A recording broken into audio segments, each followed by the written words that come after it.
Shalom. First and foremost, I'd like to give all praises and glory and honor to Yahweh, Ba'ashem, Yahweh Shai, Ba'ashem, Barakadash. Double honors to the elders and apostles of Great Millstone, preaching this word truthfully and sincerely. And shalom to the Akim, scattered through the four corners of the globe, preaching the word truthfully and sincerely. And shalom to the Akim, scattered through the four corners of the globe, that be like unto the speckled bird, preaching the word truthfully and sincerely. And I say shalom to you, Akim, out there. And then this is a sit-down lesson that I'm about to do of rumors of wars are heating up. And this is a news article from RT.com in the news of November 23rd of November 2022. And the highlight of this news article, and it reads, because there's two news articles that I'm about to bring out. This first one, and then there's a second one, then I'm going to back it up with the scriptures as well too. And the highlight of this news article for today of November 23rd, 2022, on this Wednesday morning at 10:43 a.m. And it says, Turkish air operation is just the beginning. The Turkish leader Erdogan stated, the Turkish leader says Ankara is more determined than ever to secure its southern border. And it says Turkey air operations in northern Iraq and Syria are just the beginning, and the country may soon launch a ground force. Right, because it was a news article, 1044 called Yabashmasha. And then there was a news article that caught my eye as well too, caught my attention. I believe it said the Kurdish ground forces, they was preparing for a potential ground troop invasion in that region against the Turkish soldiers. So they was gearing up, preparing for that, And I'm gonna read that again. It says, Turkey's air operation in northern Iraq and Syria are just the beginning, and the country may soon launch a ground offense into Kurdish-controlled areas of Syria. President Recep Tayyip Erdogan said on Wednesday in the address to ruling party lawmakers in the parliament. Erdogan said, Turkey is determined to close down all of our southern borders with a security corridor that will prevent the possibility of attacks on our country. He said the ground incursion will begin at the most convenient time for us and will start the regions of Tel Rifat, Mabjid, and Kobana, which he calls source of trouble. Erdogan also reassured Iraqi and Syrian government that an Ankara''s operation is not a challenge to their sovereignty or territory integrity, and stressed that the aim of the operation is to protect the security of Turkey. If those countries cannot fulfill the requirements of the agreement, we have the right to take care of it ourselves, he warned. It says retaliatory raids has escalated along with the Turkish-Syrian border in recent days, with the Ankara carrying out a series of air and artillery strikes against the targets linked to the Kurdistan Workers' Party PKK and the YPG, what it considers to be a you-know-what organization, and blames for the November 13th bombing attack in Istanbul, which is the central Istanbul area, which is a large popularity tourist attraction site area, which claimed the lives of 6 people and wounding 81 more. It says Russia has called on Turkey to avoid escalation tensions, which I highly doubt they're gonna avoid that. In the region, refrain from using excessive forces on Syrian territory. Moscow has also stated that it is willing to work with all interest parties to find a peace solution with the Kurdish issue. What's that scripture says coming into mind? First Thessalonians, when they shall say peace and safety, then sudden destruction. It says Washington, meanwhile, has acknowledged Turkey's right to defend itself, but has conceded that Ankara clause swore operation will provoke a reaction from the U.S.-backed Syrian Democratic Forces military, in the bulk of which is made of Kurdish fighters and hindering their abilities to fight against the you-know-what state. So far, Turkey claims to have eliminated as many as 254 militants and hit 471 you-know-what targets in Syria and Iraq since the air operation was launched over the weekend.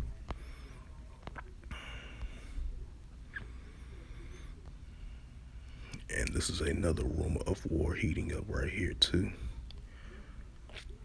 In this news article, same news source from November 23rd, 2022, and the highlight of this news article, and it reads, Israel push U.S.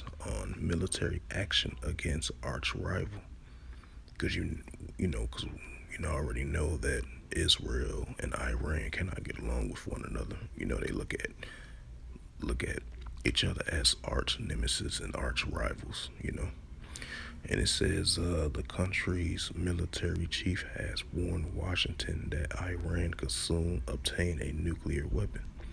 Right, because I read an article, I said about 2 days ago, about the increase of uranium, of a potential nuclear bomb, and a upgradable of nuclear weapons being upgraded from Iran. And it's starting to increase from 60% now to like 70 to 75%. Last time I checked, according to a news source. And it says, Israel Defense Force Chief of Staff Avid Kerskovy, if I pronounce his name right, has called on the United States to develop a new operation plan to take on the Iranian military, urging top U.S. defense and intelligence officials to accelerate joint effort to counter the Islamic Republic. It says the conference held a series of meetings with the chairman of Joint Chief of Staff Mark Milley, National Security Advisor Jake Silverman, and CIA Director William Burns, the IDF said in a press release on Tuesday. Nothing that he discussed the Iranian threat, which each of the officials have spoken, was since landing in the U.S. on Sunday morning. We are at a critical point in time which requires acceleration on the operation plans and the cooperation against Iran and its proxies in the region, Koskov said after the meeting. On the one hand, Iran is under many economic, militaries, and internal pressures, and on the other hand, continues to advance nuclear projects. Right, because the reason he meant that because you still got the, I believe the Israeli Defense Force, their military campaign keep on launching strikes in Syria, which is a Iranian-backed facility, and then you got, on the other hand, Israel's looking at Iran is, keep on continuing to develop their nuclear capabilities as well too. So that's why they calling on the United States for operation plans of a potential military action against Iran.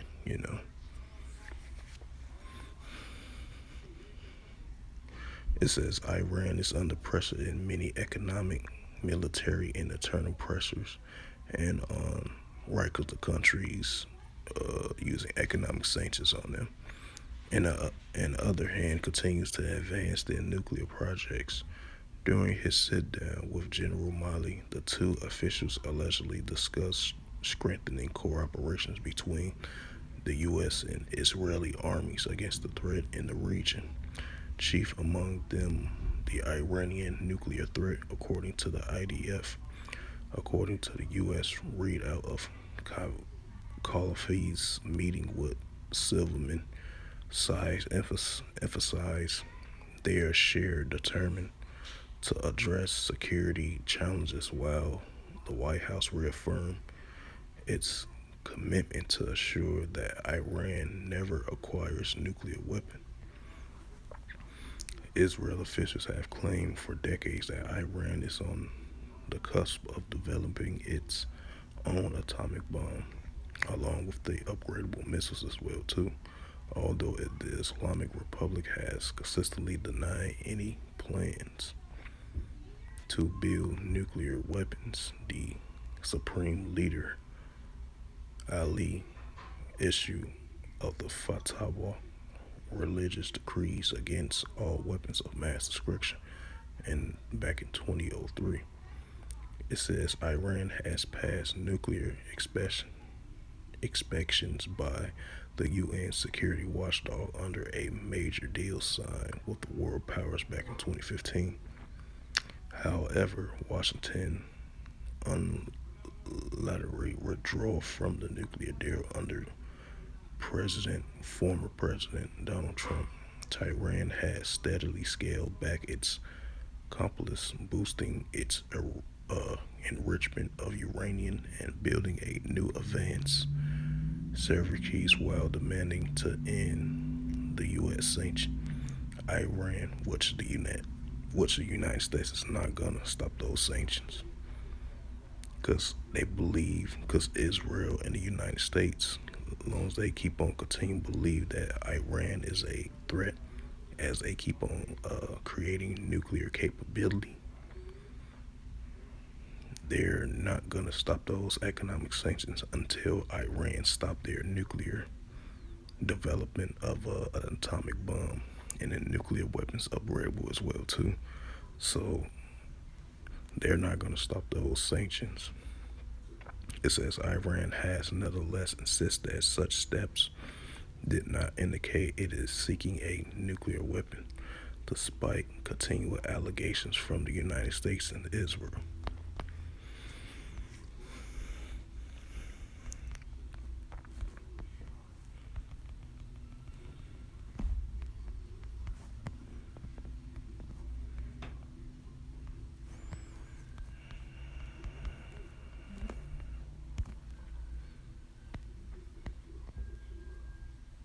This is the book of Revelation, chapter 11, verse 14. The second woe is past, and behold, the third woe coming quickly. Right, because we are in those stages of third woe coming quickly. We're seeing increasing signs of that. Because these rumors of wars are building up. The wars and the tensions against the nations of different kingdoms. Now you're starting to see the president of Turkey saying, the ground, the operation that's in Iraq, eastern Iraq, and parts of Syria as well too. That operation is just the beginning, and then they're gonna have once the operation continues to get underway, they're gonna have potential ground troops in eastern Iraq and Syria as well too, against the Kurdish soldiers in that region. And then you have the United States fully support them, but they trying to calm the tensions on both sides, along with Russia saying that as well too. Could you have Russia warplanes be in that region of Syria as well too? Because there's a lot of activity going on over there in Syria, because you got the Israeli Defense Force with their cross-border airstrikes over there in Syria, and then you got Russian warplanes flying over there. And then you got the Turkish operation once again for the second or third time, I believe. You know, now they are ramping up their attacks on the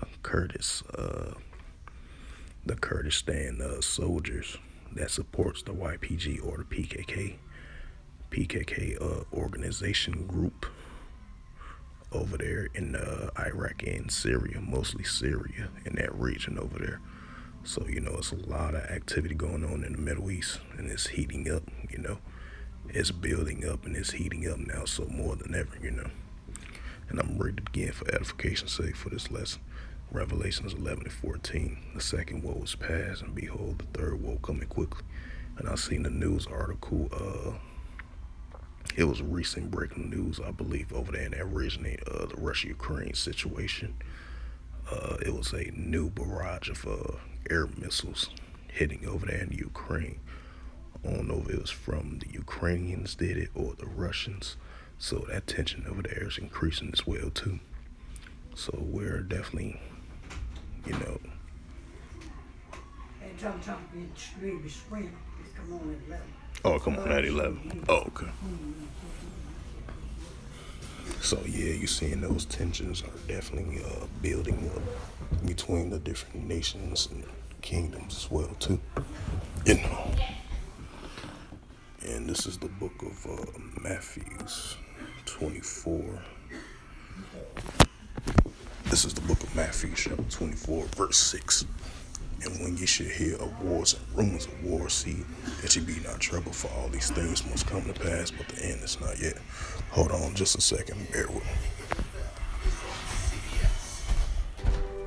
I'm Karen. I'm living with HIV, and I'm on Cabenuva. For adults who are undetectable, Cabenuva is the only complete long-acting HIV treatment you can get every other month. It's 2 injections from a healthcare provider. I really like the flexibility. And for me, it's one less thing to think about while traveling. Don't receive Cabenuva if you're allergic to its ingredients or if you're taking certain medicines which may interact with Cabenuva. Serious side effects include allergic reactions, post-injection reactions, liver problems, and depression. If you have a rash and other allergic reaction symptoms, stop Cabenuva and get medical help right away. Tell your doctor if you have liver problems or mental health concerns. And if you are pregnant, breastfeeding, or considering pregnancy, some of the most common side effects include injection site reactions, fever, and tiredness. If you switch to Cabenuva, seemed like it won't come on to 5 o'clock.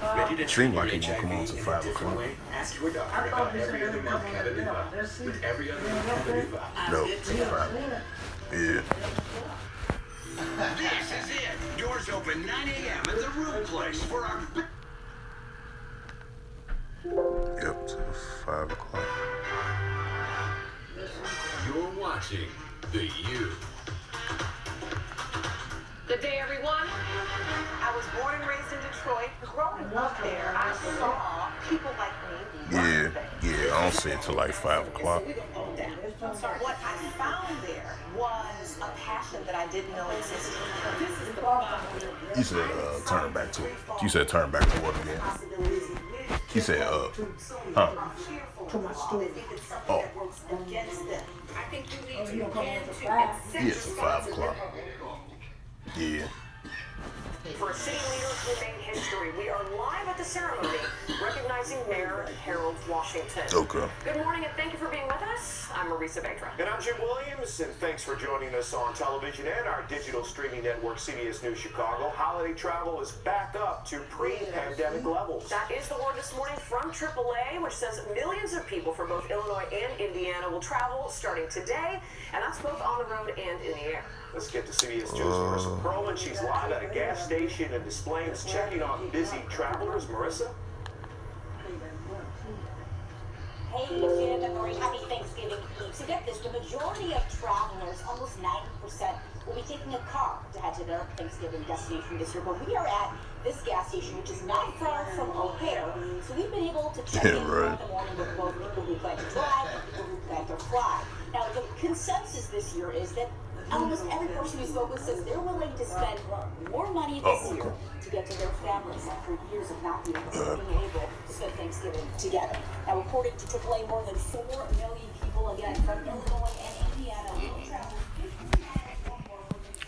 Slocky. I had to help my OG out with something. But Matthews 24:6, and when ye shall hear of wars and rumors of wars, see that ye be not troubled, for all these things must come to pass, but the end is not yet. Right? Because we seeing these things are increasing. That's why I said the end is not yet. Because we seeing a high increase of these wars and rumors of wars, and it just continue to build up, and it's continue to heat up, in the latter days, and that's what we're seeing. With the lot of tensions increasing over there in the Middle East, and then the Israel and Palestine situation increased up a little bit more as well too. I believe it was some type of bombing over there in Jerusalem, in that region over there, and I believe they blame it on a Palestinian. And then I believe it was like 19 people were injured in that bombing over there in Jerusalem. And then you had potentially, according to reports, Hezbollah and other organization groups, they praise the Palestinians that did that attack against the Israelis, or the small hatters, I believe. So you got tension stirring up over there as well too, even though they've been going at it with each other quite some while, for a very long time. That's why you got the commotions of wars, the proxy wars, the endless on and off conflict between the two different nations and different kingdoms as well too. That's why you have it nation against nation, because you're seeing an increase of two different nations going against one another, and that's what we're seeing, especially with the tensions in Iraq, eastern Iraq, in Syria, and all throughout the Middle East. Been seeing conflict increase, even though we're so used to hearing conflict in the Middle East, but it's throughout the years, it's starting to heat up and build up more now, so more than ever, between the nations and different kingdoms as well too. This is Matthews 24:7. For nation shall rise against nation, and kingdom against kingdom. And there shall be famines and pestilence and earthquakes in diverse places, right? Because we seeing the increase of the earthquakes in diverse places. Because I believe it was a 7.0 earthquake over there in the Solomon Islands. And then 2 earthquakes was just recently I seen over there in Turkey. I don't know what area in Turkey over there. They got hit with like 2 earthquakes. One was a 5.9, and the I believe like the northern part of Turkey, and then a couple of hours later, then it was a 6.0 magnitude of an earthquake over there in Turkey, in the western part of Turkey. So you seeing an increase of earthquakes in diverse places. We seeing the increase of famines, the increase of pestilence, and the increase of the nations rising up against one another as well too. And Matthews 24:8, and all these are the beginning of sorrows, right? Because these are the beginning stages of sorrows for what's more about to come. With the continual build up, like I mentioned before, with the rumors of wars are heating up between the different nations, the different kingdoms as well too, with the Israel-Palestine situation, and then with the operation, what's just going to go underway, potentially President Turkey said they're going to send ground troops. That's a preparation for war right there, even though we are already in the acts of war already, but it's continuing to build up now, so more than ever. And matter of fact, since I mentioned that, I'm going to bring that Joel 3:9 out.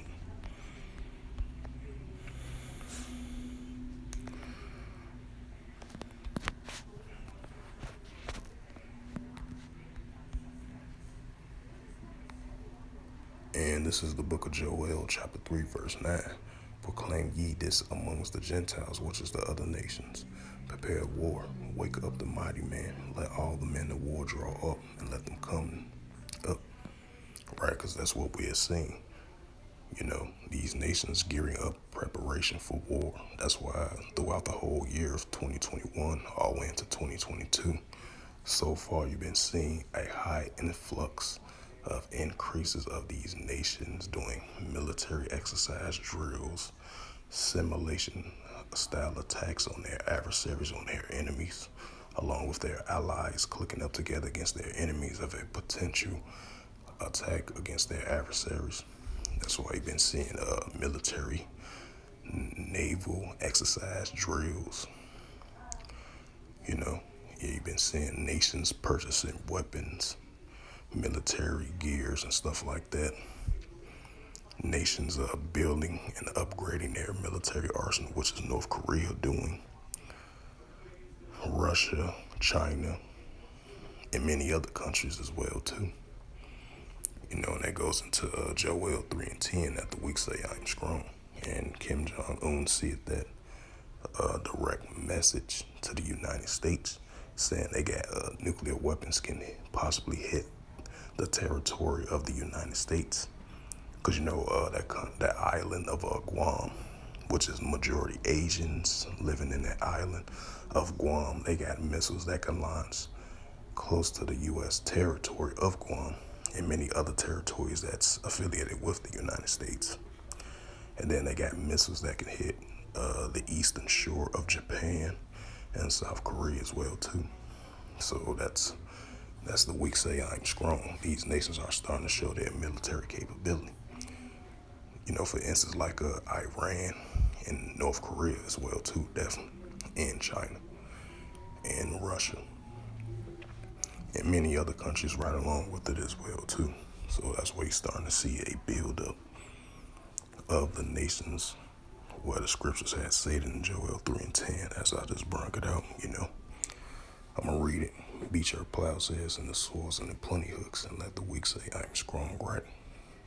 That's what you're starting to see of these nations. They got that strong military capability and a full preparation for war, and they are ready and they fully trained and being built for war. And that's what we are seeing. That's why I just brought out Joel 3:9 as well too. Wake up the mighty men, prepare war. The Lord is putting that spirit on these nations to go to war very soon. And that's what we are seeing. That's why I brought out Revelations 11:14. Second what was past, behold, the third woe coming quickly. Right, because we're seeing an increase of a third what was definitely coming quickly and is highly approaching. And that's what we are seeing, Even if even the Turkey president said it's just a military operation, it's really a war, If you're going against another nation, that's an act of war, Even if it's a protection, even if it's for the good or bad, that's still an act of war. That's still an act of war against another nation. That's why the scripture says in the book of Matthew 24:6 through verse 7, nation shall rise against nation and kingdom against kingdom. And that's what we're seeing, and it's heating up, and it's going to continue to heat up, because we are in those times of war is brewing and it's heating up. So with that, I hope this lesson was edifying through the spirit, power, grace, and mercy of Yahweh Yahushua. First and foremost, I'd like to give all praises and glory and honor to Yahweh, Ba'ashem Yahushua, Ba'ashem Akarkadash. Double honors to the elders and apostles of Great Millstone, preaching the word truthfully and sincerely. And shalom to the Akim, scattered through the four corners of the globe, preaching the word truthfully and sincerely. And shalom to the Akim that be like unto the speckled bird, preaching the word truthfully and sincerely. And until next time, I will say shalom and a ball.